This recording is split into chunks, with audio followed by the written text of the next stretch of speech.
All right, 4-day front mount distributor.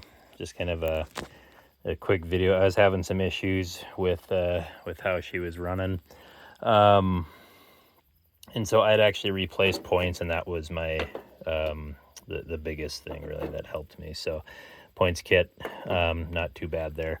Though I noticed while I had it apart that the play in here with this existing bushing is quite a bit. And so I had actually gone and popped this bushing out, went to the local stores trying to find a replacement, but it's something you just have to order online. So I did order one, got a new bushing. When I took this one out originally, I found out that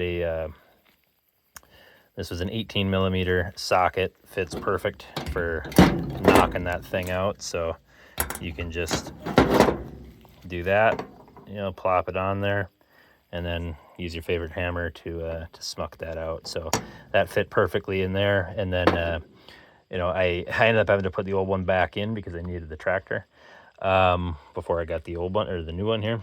And so I just put it back in through the same way through the top or the back here, and pounded that in gently.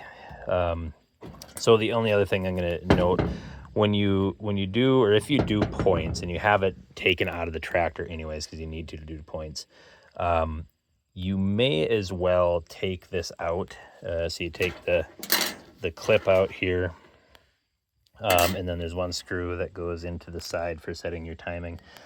Take that out, pull this out, take this out, and lube up these weights to make sure that they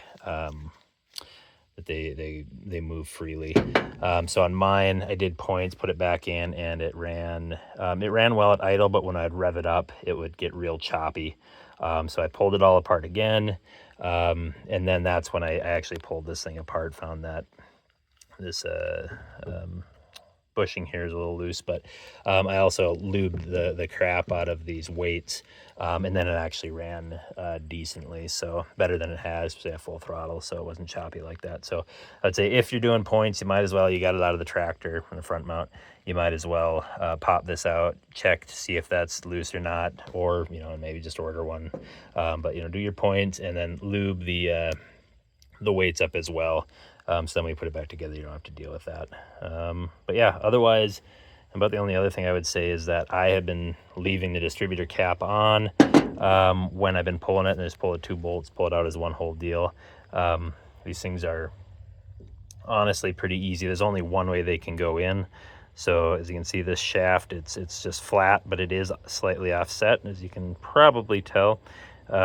That's not on there, it's not down the center, it's actually offset, so this way it's a little bit down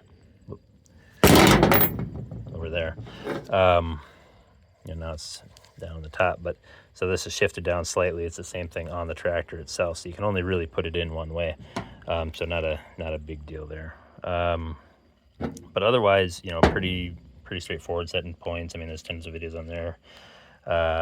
Yeah, that's about it. I would say check that bushing if you're doing points on a front mount, pull it off, check that bushing, do your put some grease and whatnot on those weights, make sure that's moving nicely, and hopefully you won't have any issues.